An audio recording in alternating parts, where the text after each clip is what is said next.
प्यारे प्यारे दोस्तों, नमस्कार। स्वागत है आप सभी का मेरे YouTube चैनल में। और आज हम लोग बिहार इकोनॉमी सर्वे यानी कि बिहार आर्थिक सर्वेक्षण को पढ़ेंगे। और आज का हमारा फर्स्ट टॉपिक है बिहार में प्रधानमंत्री मुद्रा योजना का प्रदर्शन 2018 से 19 और 2019 से 20 में कैसा रहा।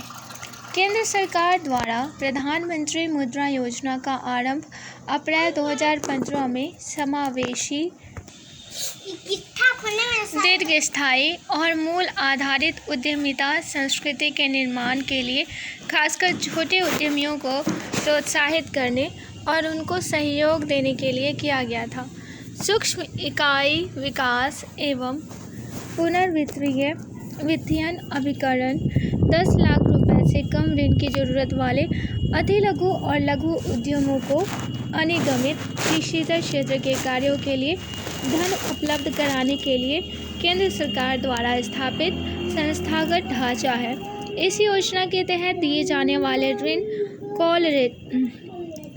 कोलेटरल मुक्त होते हैं। ये ऋण व्यावसायिक बैंकों, क्षेत्रीय ग्रामीण बैंकों, लघु वित्त बैंकों, सहकारी बैंकों, सूक्ष्म वित्त संस्थानों और गैर बैंकिंग वित्तीय संस्थानों द्वारा दिए जाते हैं। इस योजना के तहत लाभार्थी अति लघु इकाई के विकास के चरण और धन की जरूरत के आधार पर मुद्रा के 3 उत्पाद बनाए गए हैं: शिशु, किशोर और तरुण। यह वर्गीकरण अगले चरण तक पहुंचने वृद्धि के लिए संदर्भ बिंदु भी उपलब्ध कराता है।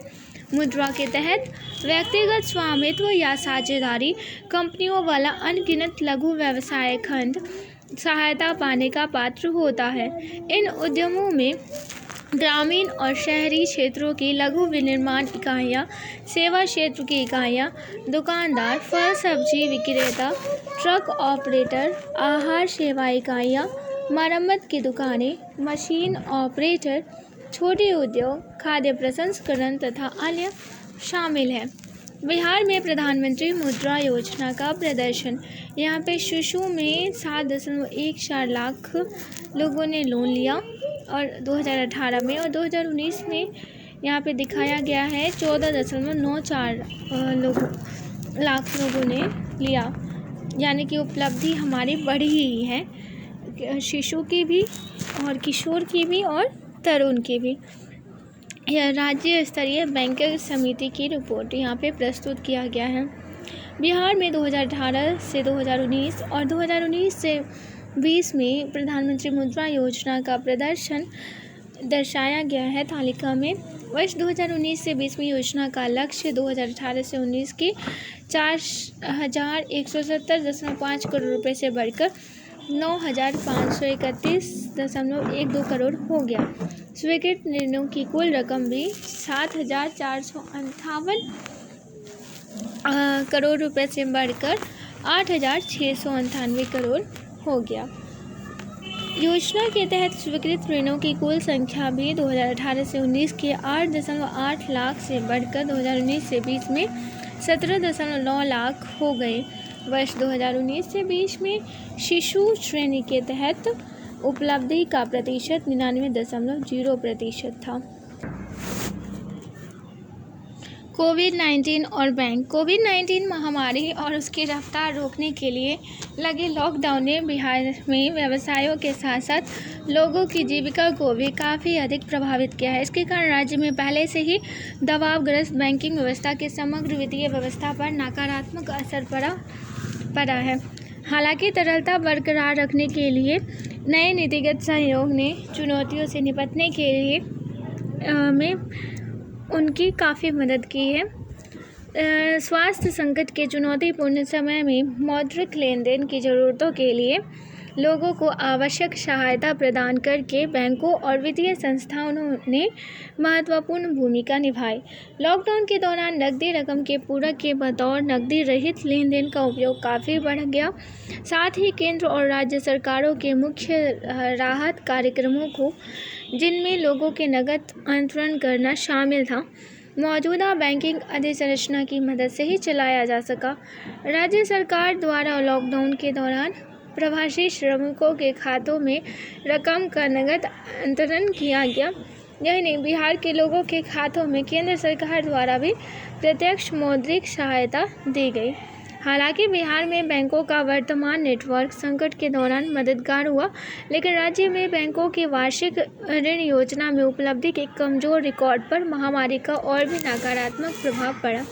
सितंबर 2020 में बिहार के सभी व्यावसायिक बैंकों, लघु वित्त बैंकों और सहकारी बैंकों के समग्र ऋण जमा अनुपात में सितंबर 2019 की अपेक्षा गिरावट दिखी। हालांकि इस अवधि में क्षेत्रीय ग्रामीण बैंकों ने अपने ऋण जमा अनुपात में सुधार किया है।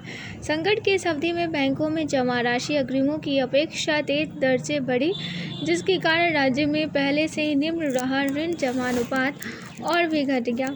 संकट में राज्य में बैंकिंग अधोसंरचना के संभावित विस्तार को भी प्रभावित किया।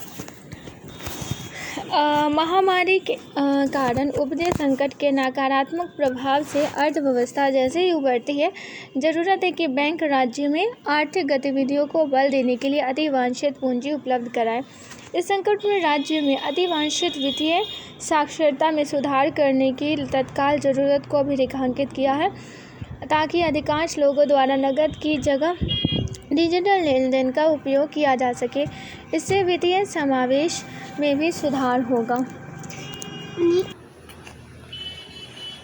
अब बिहार में मानव विकास को देख लेते हैं। बिहार का मानव विकास किस प्रकार है। कोविड-19 महामारी ने बिहार के सकल राज्य घरेलू उत्पाद को ही नहीं प्रभावित किया है, मानव विकास की प्रगति पर भी प्रभाव डाला है। इसने मानव विकास की दो बुनियादों, स्वास्थ्य जीवन और स्कूली शिक्षा को गतिरोध कर दिया है।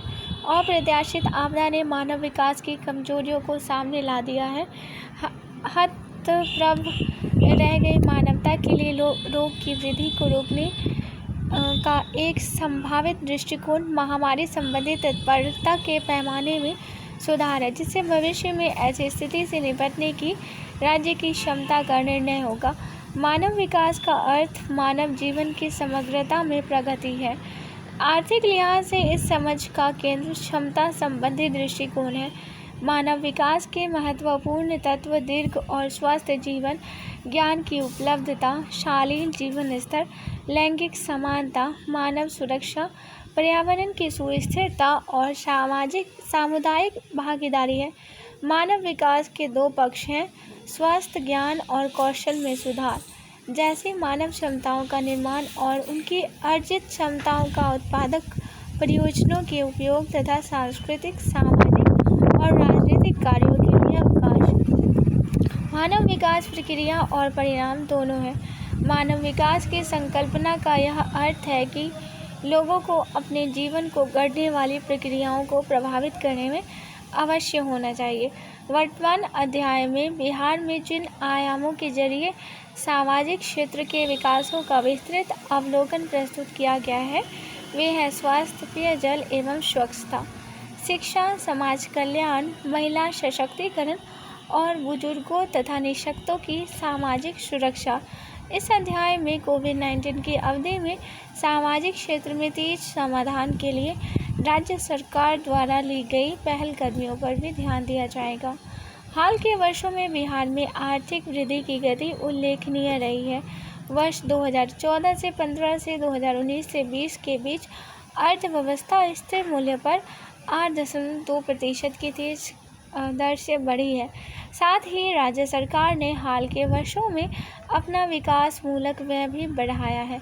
फलतः राज्य में मानव विकास में खासकर इसके दो महत्वपूर्ण आयामों, शिक्षा और स्वास्थ्य के क्षेत्र में निरंतर वृद्धि दिखी है। पिछले 6 वर्षों में राज्य में प्रति व्यक्ति विकास व्यय में 17.9% की दर से वृद्धि होती रही है, जबकि राष्ट्रीय औसत 11.6% ही है। मुख्य क्षेत्रों के घटकवार विवरण से दिखता है कि इस अवधि में शिक्षा और लोक स्वास्थ्य पर प्रशंसनीय ध्यान रहा है। जैसे राज्य में शिक्षा पर व्यय की दर 17.3% थी, जो संपूर्ण भारत के औसत 11.2 से 6.1% अंक अधिक है।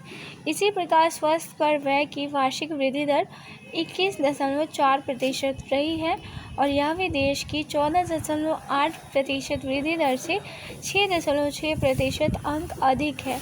रकम के रूप में देखें तो शिक्षा पर व्यय 2014 से 15 के 16,531 करोड़ रुपए से बढ़कर 2019 से 20 में 38,484 करोड़ रुपए हो गया। इसके समानांतर स्वास्थ्य पर व्यय भी 2014 से 15 के 3,604 करोड़ रुपए से बढ़कर 2019 से 20 में 10,315 करोड़ रुपए हो गया। यहाँ पे शिक्षा, स्वास्थ्य और सामाजिक सेवाओं पर व्यय का रुझान दिखाया गया है। यहाँ पे सामाजिक सेवाओं पर कुल व्यय करोड़ में सभी राज्यों में 6,96,207, बिहार में 3,33,086 2014 से 15 में, और यहाँ पे सभी राज्यों में 13,53,126 और यहाँ पे 9,21,072 है। और स्वास्थ्य पर वह सभी राज्यों में इतना है 1,92,636 और बिहार में है 10,315।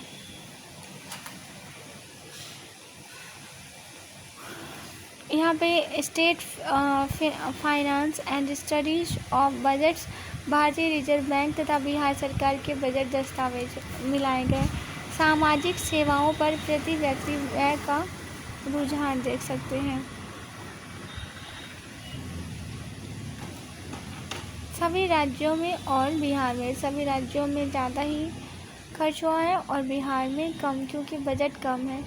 जनसांख्यिकीय खाका, वर्ष 2011 में बिहार की जनसंख्या 10.41 करोड़ थी और देश की कुल जनसंख्या में राज्य का 8.6% हिस्सा था। फलतः बिहार जनसंख्या के मामले में भारत का तीसरा सबसे बड़ा राज्य है।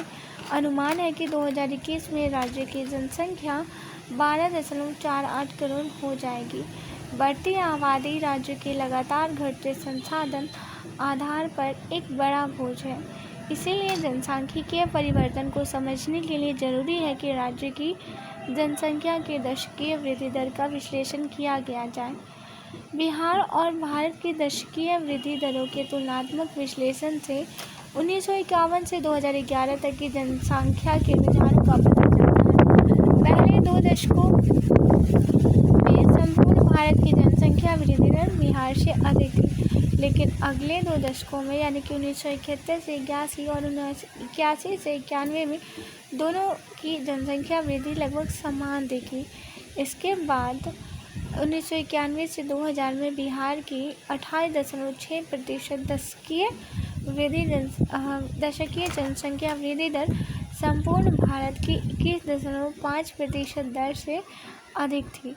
उसके अगले दशक 2001 से 11 में भारत की 17.7% दशकीय वृद्धि दर की तुलना बिहार की 25.4% थी, जो राष्ट्रीय औसत से 7.7% अंक अधिक थी।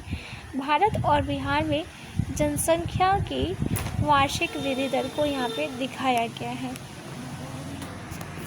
यानी कि 1991 से 51 से 61 में भारत और बिहार का 19 और भारत का 21, फिर 61 से 71 में 24 और बिहार का 20% रहा, फिर 71 से 81 में 24 समान ही रहा लगभग, और फिर 81 से 91 में भी समान है 23, और 91 से 2001 में बहुत ही अंतर आ गया है।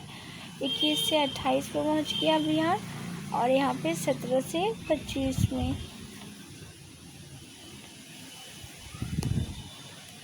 वर्ष 2011 की जनगणना के अनुसार 2001 और 2011 के बीच बिहार की आबादी 25.4% बढ़कर 10.41 करोड़ हो गई।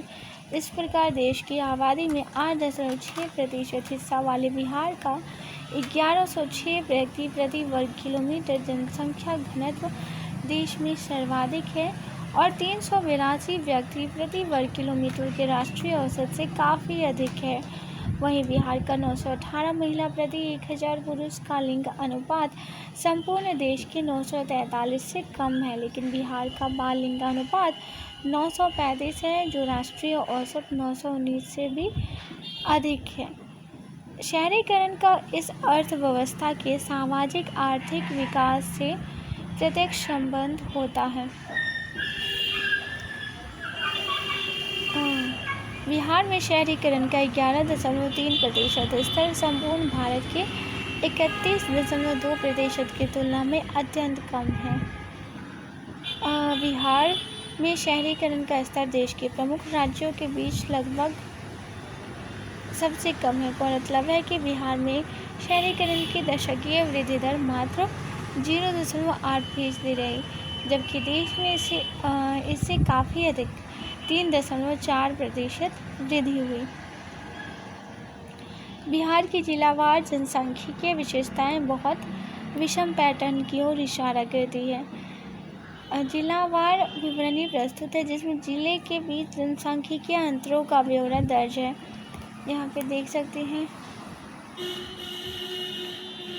तालिका में, यहाँ पे देख सकते हैं शक्ति प्राय कार्य समूह राज्यों की कुल प्रजनन दरों का अनुपात। यहाँ पे बिहार का है 2041 तक 1.8 और 2031 तक बिहार 2.0 और छत्तीसगढ़ वगैरह में 1.8 आ जाएगा। भारत में 1.7 रहेगा।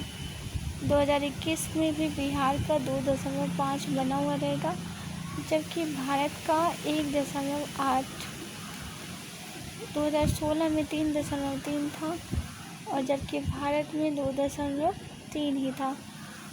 2021 में 1.8 आ चुका है, बिहार का 2.5 ही है, बना हुआ है। तालिका में प्रस्तुत आंकड़ों से पता चलता है कि हाल के दशकों में बिहार के अनेक जिलों में कुछ प्रजनन दर काफ़ी घटी है। आयु संरचना। देश में सबसे जवान श्रम शक्ति वाले राज्यों में से एक होने के कारण बिहार जनसांख्यिकीय लाभांश हासिल करने के कगार पर है। जनसांख्यिकीय के संदर्भ में आयु संरचना का संयुक्त प्रभाव होता है। उच्च मृत्यु दर और उच्च प्रजनन दर वाले दौर से निम्न मृत्यु दर और निम्न प्रजनन दर वाले दौर में संक्रमण का आबादी के आयु आधारित वितरण पर प्रत्यक्ष प्रभाव होता है। यह लोगों की उम्र बढ़ते जाने के कारण क्रमशः कम उम्र वाली आबादी से अपेक्षाकृत अधिक उम्र वाली आयु संरचना की ओर बढ़ता जाता है। तालिका 11.4 के अनुसार बिहार और भारत में कामकाजी 20 से 59 वर्ष तक उम्र वाली आबादी की संख्या आगामी दशकों में बढ़ती जाने का अनुपात है। बिहार में कामकाजी उम्र वाली आबादी 2011 के 43.0% से 15.3% अंक बढ़कर 2041 में 58.3% पहुँच जाने का अनुमान है। वहीं भारत में यह 8.4% अंकों की होगी, जो 2011 के 50.5% से 2041 में 58.9% हो जाएगी। कामकाजी उम्र वालों आबादी अधिक बढ़ने के से आर्थिक वृद्धि तेज करने में मदद मिल सकती है, लेकिन इस संभावित जनसांख्यिकीय लाभांश का पूरा लाभ प्राप्त करने के लिए मानव पूंजी में निवेश करने और उत्पादक रोजगार के अवसरों की ज़रूरत होती है। बिहार में युवा आबादी का हिस्सा 2011 के 49.2% से 2041 के 30.1% रह जाने का अनुमान है। इसी प्रकार भारत के लिए युवा आबादी का हिस्सा 2011 के 40.9% से घटकर 2041 में 25.2% रह जाएगा। इसके विपरीत बुजुर्ग 60 वर्ष और अधिक उम्र की आबादी का हिस्सा आने वाले दशकों में बढ़ने का अनुमान है, लेकिन कम हद तक। बिहार में बुजुर्ग आबादी का हिस्सा 2011 के 7.8% से 2041 में 11.6% हो जाने का अनुमान है, जो महज 3.8% अंकों की वृद्धि है। वहीं संपूर्ण भारत के लिए बुजुर्गों की आबादी 7.3% अंक बढ़कर 2011 के 8.6% से 2041 में 15.9% हो जाएगी। तालिका 11.3 और 11.4 में बिहार के विभिन्न जिलों में आबादी की आयु संरचना का विवरण दिया गया है। यहाँ पे देख सकते हैं 0 से 19 वर्ष में 40.9, 20 से 59 और फिर 60 वर्ष या उससे अधिक। ये 2000 अच्छा आगे का दिखाया गया है। 2011 में 8.6 था, जो 2021 में 9.7, 31 में 12.4 और 41 में 15.9 हो जाएगी।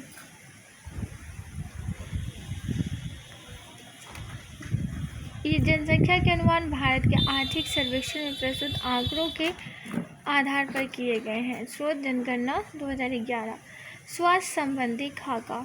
स्वास्थ्य और कल्याण मानव विकास के महत्वपूर्ण घटक है और प्रत्येक व्यक्ति, उनके परिवार और समुदाय के जीवन के लिए चिंता का महत्वपूर्ण विषय है। इसलिए लोगों का स्वास्थ्य सार्वजनिक नीतिगत विमर्शों का एक खास मुद्दा है। देश के अन्य हिस्सों की तरह बिहार के अधिकांश लोग भी सार्वजनिक स्वास्थ्य सुविधाओं पर निर्भर हैं।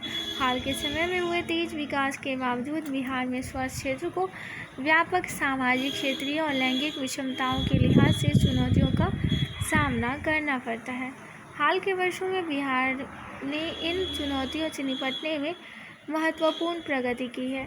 इसका श्रेय स्वास्थ्य पर बढ़े व्यय और इसके कारण लोक स्वास्थ्य अधोसंरचना के विस्तार को और स्वास्थ्य सेवाओं के सतत और प्रभावी अनुश्रवण को दिया जा सकता है।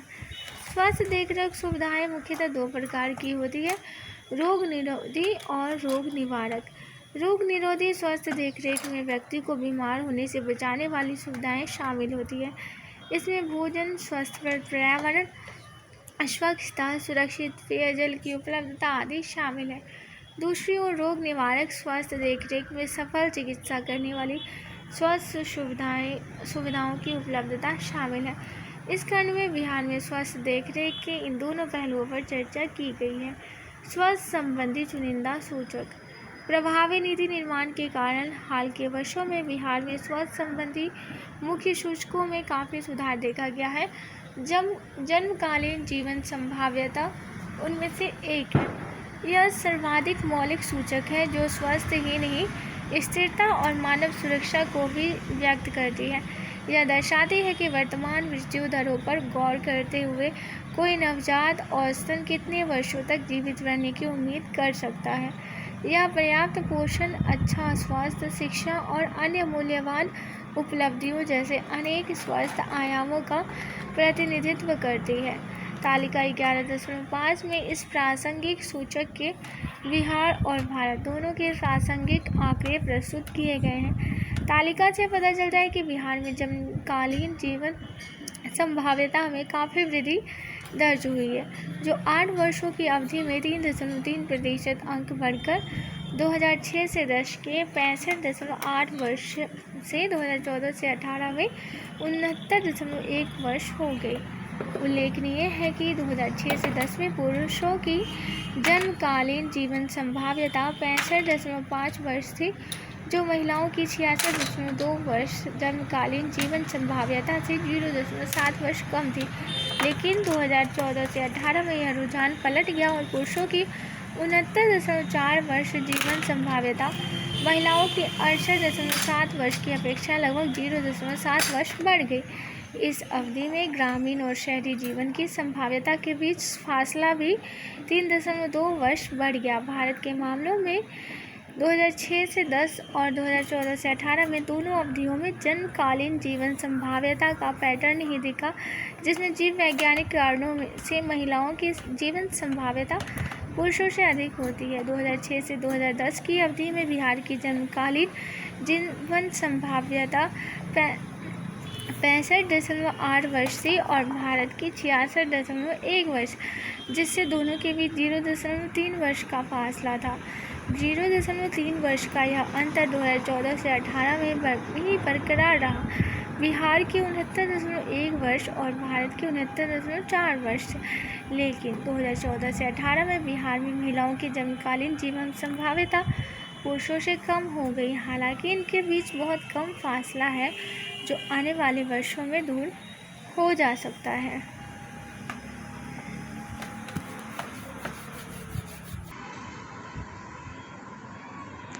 आइए अब हम लोग बिहार में स्वास्थ्य संबंधी खाका देख लेते हैं। स्वास्थ्य और कल्याण मानव विकास के महत्वपूर्ण घटक है और प्रत्येक व्यक्ति, उनके परिवार और समुदाय के जीवन के लिए चिंता का महत्वपूर्ण। देश के अन्य हिस्सों की तरह बिहार के अधिकांश लोग भी सार्वजनिक स्वास्थ्य सुविधाओं पर निर्भर हैं। आज के लिए बस इतना ही। आशा करती हूँ ये लेक्चर आप लोगों को पसंद आया होगा। ये लेक्चर सुनने के लिए आप सभी का बहुत बहुत धन्यवाद।